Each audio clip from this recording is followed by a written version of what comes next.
많은 사람들이 묵상하고 암송하는 구절입니다. 아마 우리 교회 행복한 교인들 가운데서도 거의 상당수가 시편 1편을 암송을 하고 있을 겁니다. 그런데 실은 또 가장 오해되어져 있는 성경 본문 중에 하나가 시편 1편입니다. 저는 오늘 이 시편 1편을 전하면서 우리 성도들이 고향 교회를 많이 방문하기 때문에 참 마음에 갈등이 있었습니다. 우리 교인들이 다 있을 때 이 말씀을 전해야 되는데 라고 생각을 했는데 나중에 또 어쩌면은 말씀을 전할 수 있는 기회가 있을 것 같아서 순서대로 오늘 이 말씀을 전합니다. 시편 1편은 먼저 우리가 왜 배경이 시편 1편이 중요한가를 여러분에게 먼저 말씀드리겠습니다. 시편이 150편의 시로 되어 있습니다. 그런데 그 중에서 첫 번째 나오는 타이틀송이 바로 이 시편 1편입니다.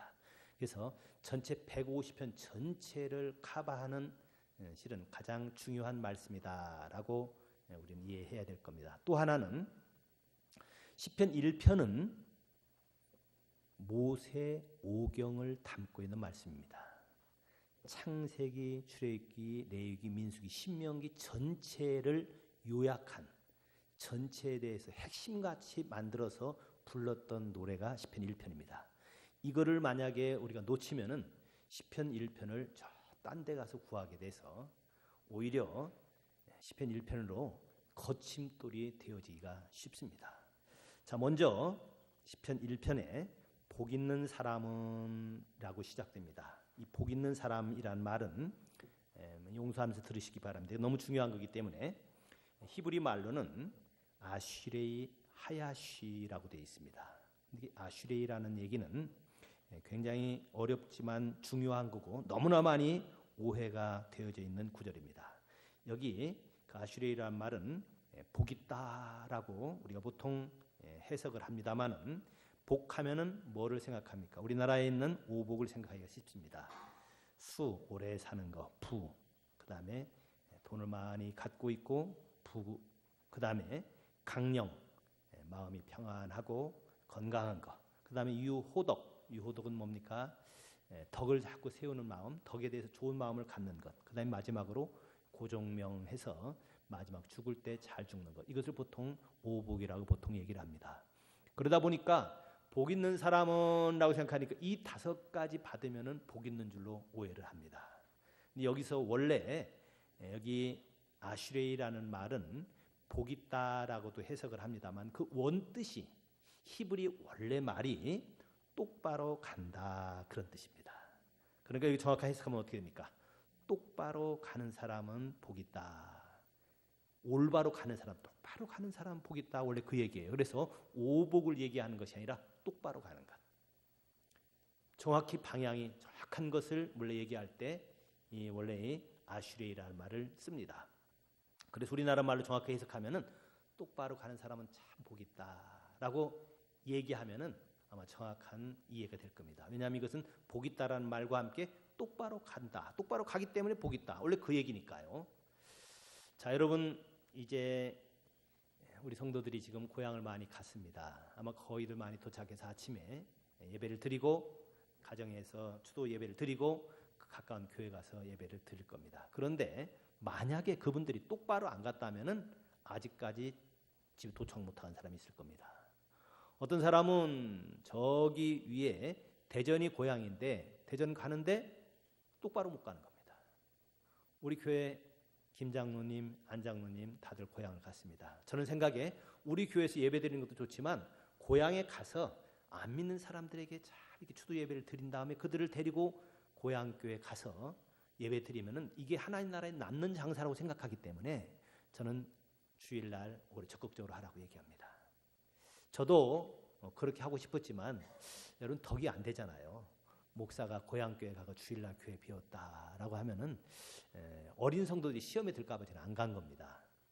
자, 그래서 저는 미리 전화 다 해놨어요. 내가 이만저만해서 못 가니까 우리 교회 또 집안에 목사가 4명이고 전도사가 또 1명 있어요. 그래서 그 전도사에게 대전에서 섬기는 전도사에게 주도 예배를 하고 얼른 가서 아침에 8시에 주도 예배 드리고 11시에 예배 드리라 이렇게 조치를 취해놨습니다. 자, 제가 이 얘기를 이렇게 드리는 이유 뭐예요? 똑바로 가야 됩니다. 고향이 대전이면은 위쪽으로 가야 돼요. 근데 만약에 옆으로 가면은 어디로 가겠습니까? 저기 전라도 쪽으로 가겠죠? 똑바로 가야 됩니다. 똑바로 가는 사람이 복 있는 거예요.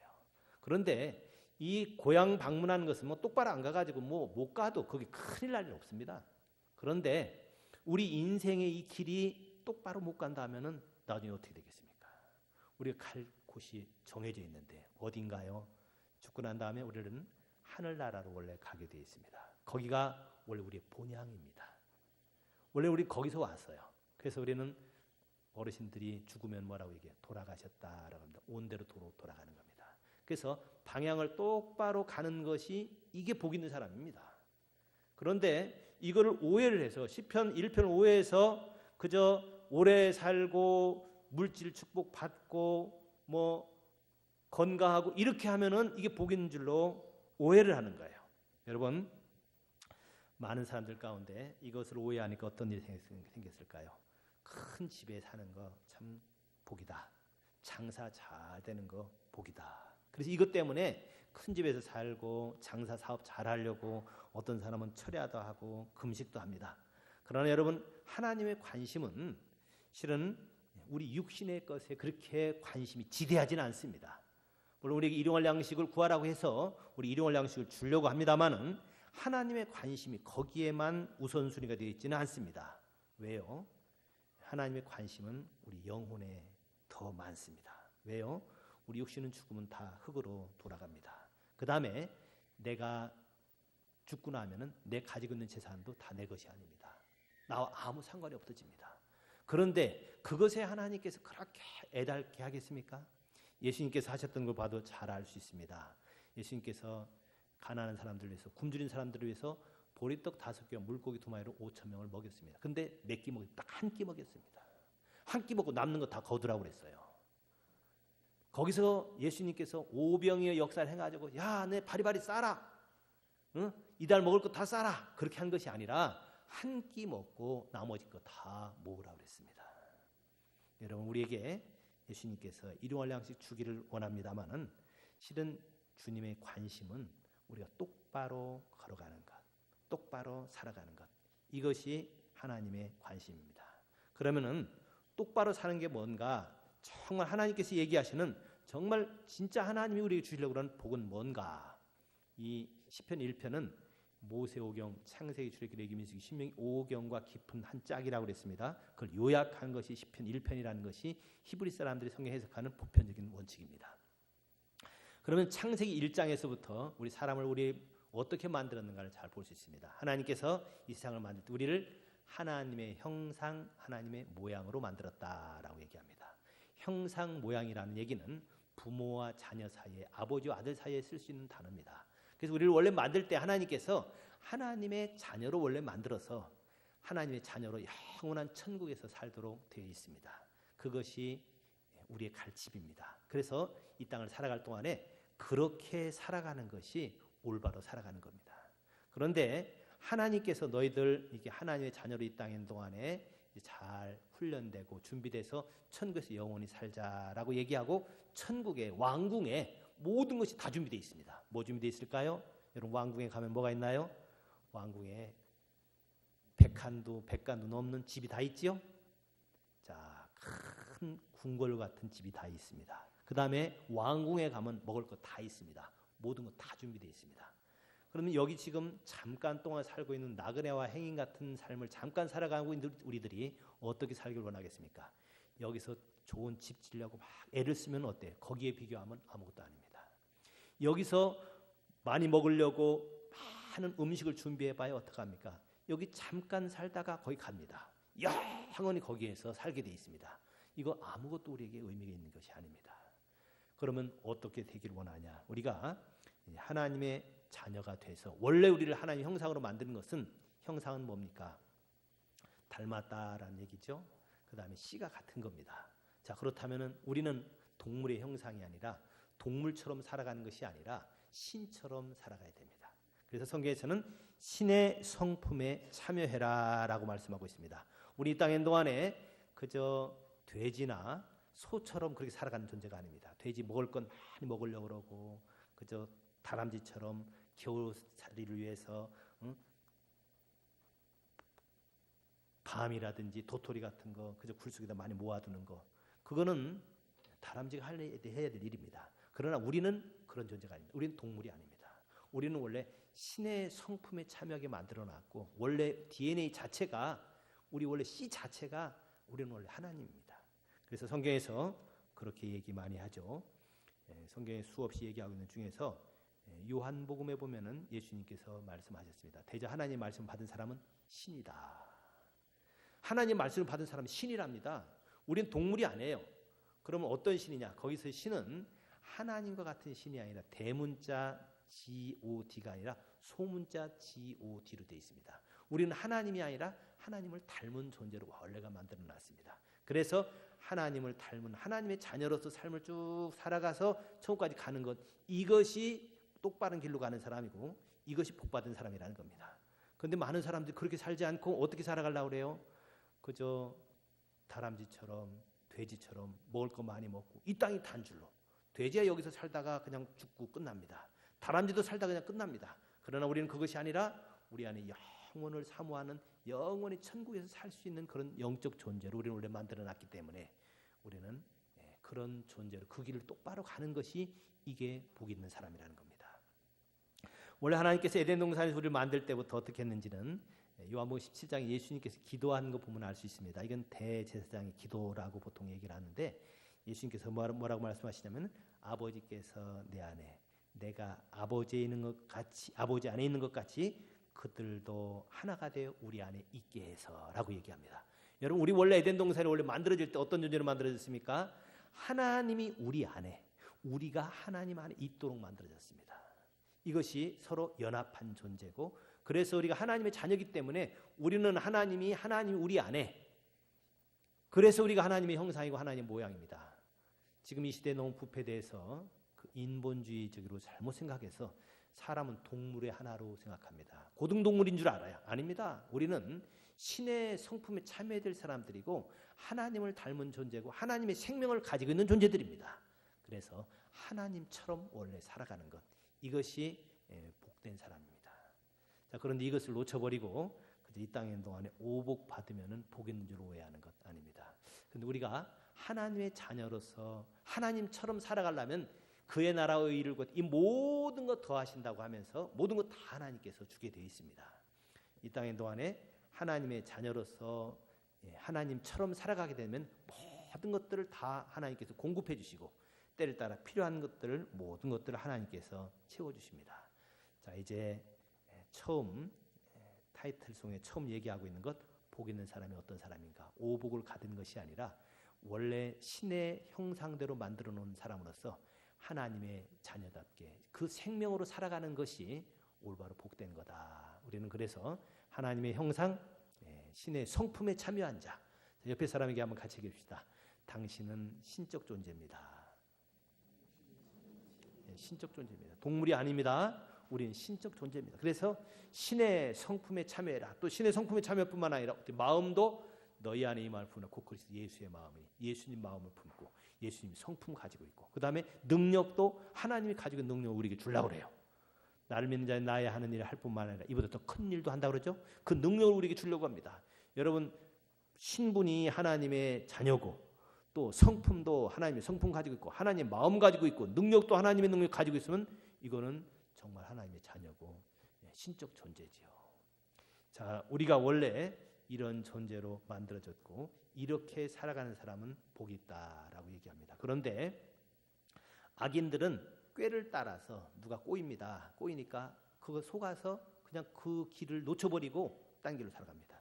죄인들도 역시 마찬가지예요. 여기 악인, 죄인, 오만한 자라고 나와 있는데 이것은 이스라엘에서 원래 병행꾼입니다. 병행꾼 뭐예요? 한번 얘기하고 즉 뭐 이렇게 얘기하는 것처럼 병행꾼입니다. 그래서 악인이고 죄인이고 오만한 자, 설명을 이렇게 바꿔서 얘기할 뿐이지 또 같은 얘기인데, 여기 가운데 있는 원래 죄인이라는 말은 이 말 자체가 원래 그 하마르티아라는 말에서 나온 말인데, 이건 뭡니까?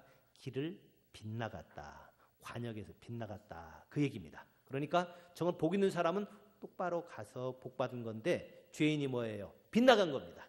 곁길로 가버린 거예요. 이런 사람들이 죄인입니다. 자, 그래서 그런 죄인들은 복 받은 사람이 아니다. 곁길로 간 사람들은 동물처럼 살아가는 사람들은 복 받은 것이 아니다라고 얘기하고, 사탄처럼 살아가는 것은 복 받은 것이 아니다. 천사처럼 살아가는 것도 복 받은 것이 아니다. 누구처럼 살아야 됩니까? 하나님처럼 살아가는 것이 복된 사람이다. 그런 말씀입니다. 자, 그렇다면은 그런 복된 사람은 어떤 특징으로 살아가는가를 쭉 이야기를 합니다. 자, 어떻게 그런 사람은 특징을 가지고 살아가는가? 2절에 오직 여호와의 율법을 즐거워하여 그 율법을 주야로 묵상하는 사람이다. 여러분, 똑바로 살아가서 복받는 사람은 그 특징이 하나님의 말씀을 즐거워하게 되어 있습니다. 그래서 그 율법을 주야로 묵상한다 그래요. 자, 하나님의 말씀을 즐거워한다. 왜? 우리는 원래 하나님께서 말씀으로 만들어 놓은 사람이고, 그리고 대저 하나님의 말씀 받은 사람은 신이다라고 그랬죠. 신적 권위를 가지고 있죠. 원래 우리는 말씀을 가지고 살게 되어 있기 때문에 말씀을 즐거워해야 됩니다.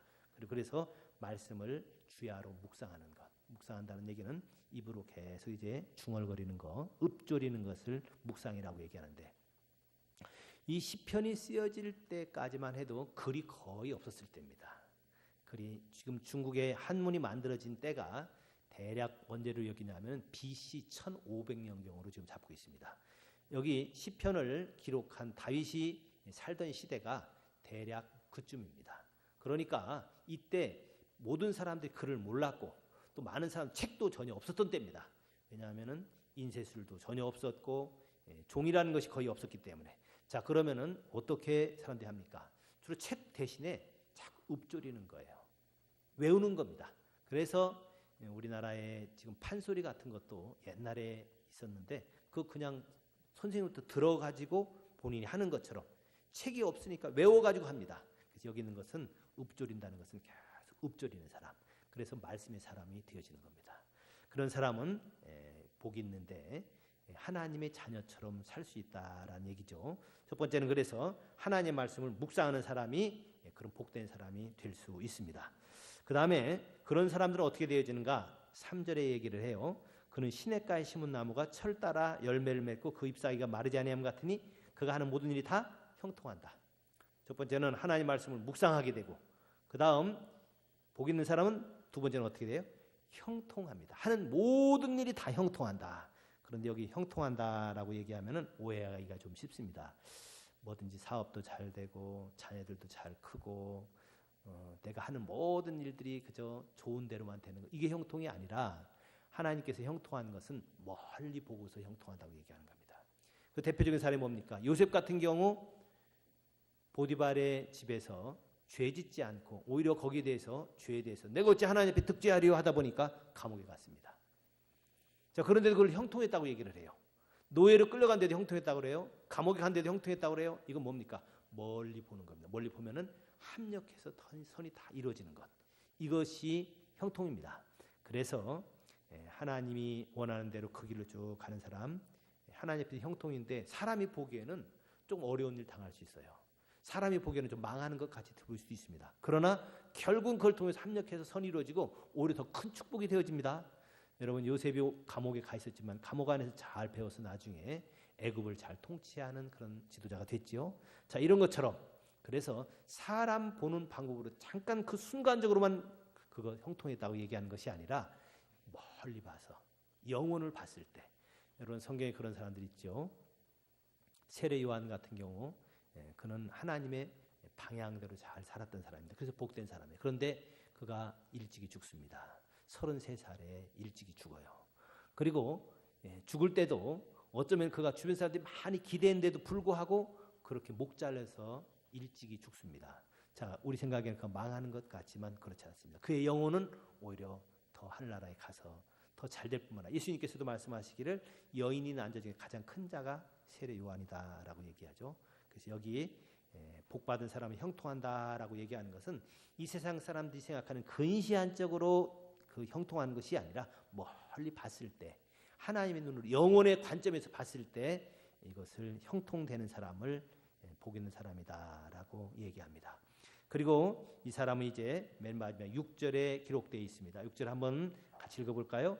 무릇 의인들의 길은 여호와께서 인정하시나. 예. 하나님이 인정하는 사람입니다. 하나님, 넌 됐다. 내가 널 인정한다. 라고 얘기합니다. 자, 이렇게 복 있는 사람은 세 가지 특징이 있다고 그랬죠. 첫 번째는 뭡니까? 하나님의 말씀을 주야로 읊조리는 사람. 이런 사람은 똑바른 길로 가게 되어 있습니다. 그 다음에 그 사람은 행사가 다 형통하게 되어 있어요.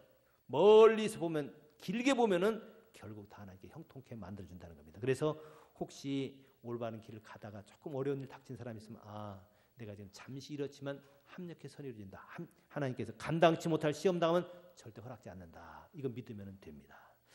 그 다음에 하나님께서 인정하신다. 이것이 복 있는 사람의 길입니다. 똑바른 길로 가서 복 받은 사람이죠. 그런데 만약에 곁길로 잘못 가서 복이 없는 사람은 어떤 특징이 있는가? 이건 똑같이 또 성경에서 이야기를 하고 있는데 4절에 있습니다. 악인들은 그렇지 아니하며 오직 바람에 나는 겨와 같다. 이 겨는 뭘까요? 우리 타작할 때 알곡은 잘 이렇게 바람 불면은 거기 떨어지게 됩니다. 그러나 바람개비 같은 거 뒤에 돌리게 되면은 바람이 일어나기 때문에 겨는 저기 날아갑니다. 날아가서 어떻게 돼요? 나중에 그것을 모아서 불로 태우는 것이 겨입니다. 악인들은 어떻게 된대요? 자, 조그만 어려움이 있다고 할지라도 바람 불면은 날아갑니다. 날아가고 결국은 다 모아져서 불에 태워집니다. 이것은 지옥불을 상징하는 그런 모습입니다. 여러분, 올바른 길로 살지 못하는 사람들, 올바른 길이 뭐예요?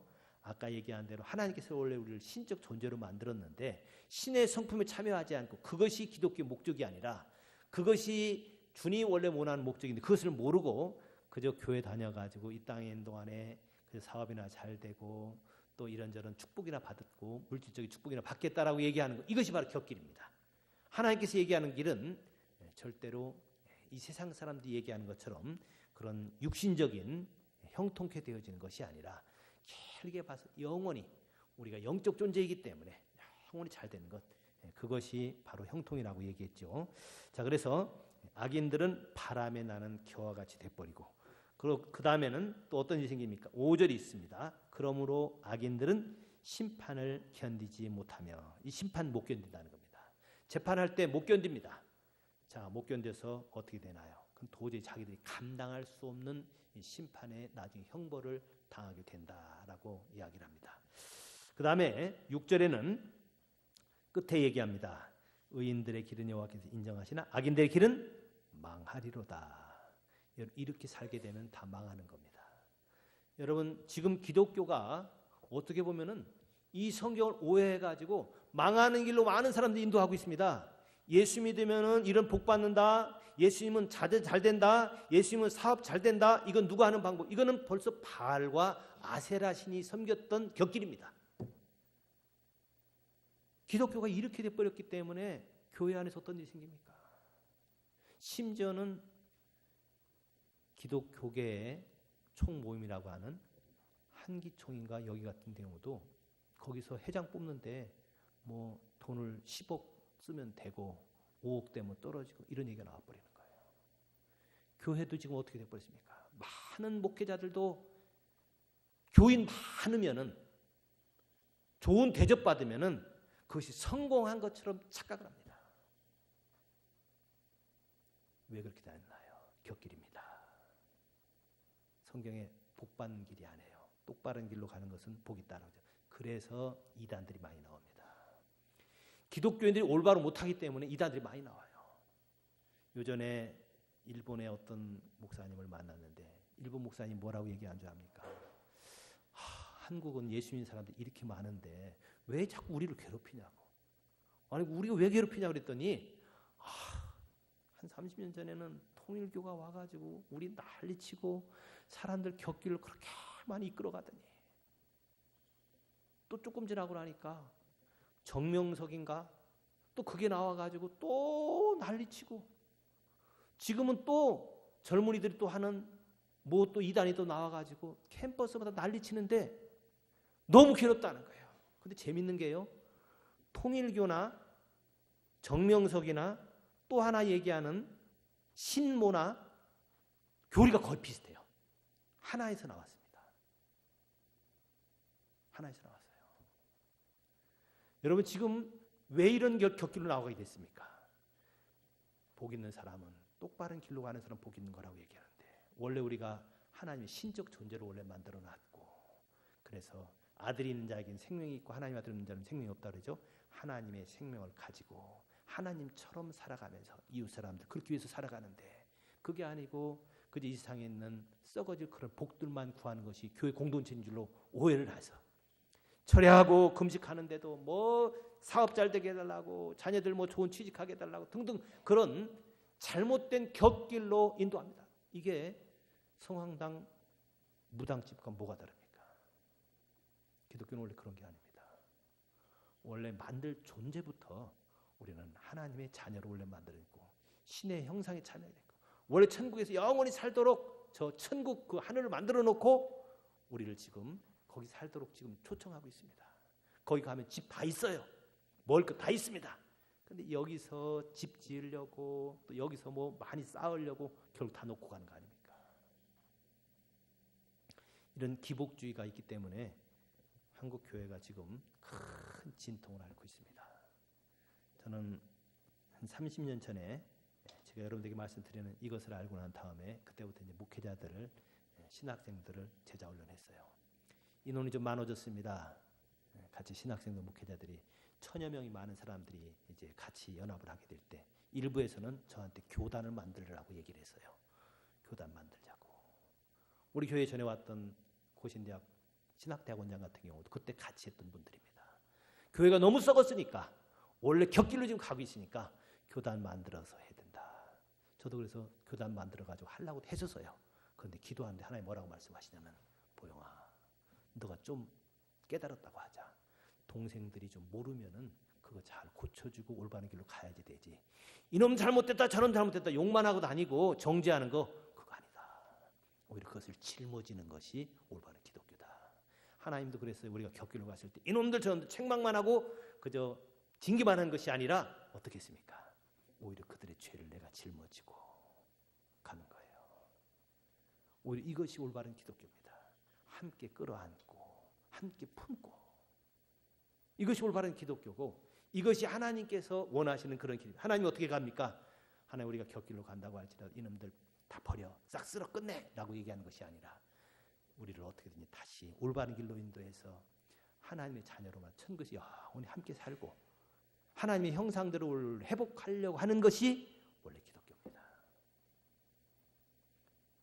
말씀을 정리합니다. 시편 1편은 모세오경에 대한 요약이라고 말씀드렸습니다. 그래서 어떤 사람이 복된 사람이냐, 그저 이 땅에 있는 동안에 오래 살고 물질적으로 축복받고 또 몸이 건강하고 덕을 삼고 잘 죽는 것, 이런 오복이 아니라 정말 복은 똑바로 가는 것, 원래 하나님께서 똑바로 불러준 그 길, 하나님 부른 대로 그 길로 향해서 가는 것. 그래서 죄라는 말은 관역을 빗나갔다, 곁길로 갔다 이거거든요. 지금 사탄은 그래서 어떻게든지 다른 길로 인도하려고 합니다. 잘못된 길로 인도하려고 합니다. 오늘 예배하는 저와 여러분 정말 복 있는 사람들 되시기 바랍니다. 우리는 하나님의 자녀입니다. 우리는 원숭이 새끼가 아닙니다. 우리는 하나님의 자녀입니다. 그래서 아버지 집은 다 내 집이고 그 생명을 가지고 있고 영원히 천국에서 슬픔도 눈물도 근심도 걱정도 슬 뿐만 아니라 공의롭게 부활의 몸을 가지고 살아갈 저희들입니다. 이제 우리 죽는다 끝나는 것이 아니라 부활의 몸을 갖고 그곳에 가서 영원히 살 것이 바로 거기입니다. 우리 주변에 있는 분들이 혹시 좀 곁길로 간다고 할지라도 정죄하고 비방만 하는 것이 아니라 함께 끌어안고 의의 길로 잘 인도할 수 있는 저와 여러분이 되시기 바랍니다. 기도하겠습니다. 하나님, 정말 복 있는 사람이 뭔가 오늘 알았습니다. 똑바로 가는 것 복 있다고 그랬는데 하나님 올바른 길로 가게 해주세요. 부르심의 소망 따라서 올바로 가게 해주세요 라고 우리 한번 같이 기도하십시다. 그리고 우리뿐만 아니라 우리 이웃들도 그렇게 그 길을 같이 순례의 길을 걸어갈 수 있도록 우리 도울 수 있는 우리가 되도록 다 같이 한번 기도하겠습니다. 하나님 아버지 감사합니다. 하나님께서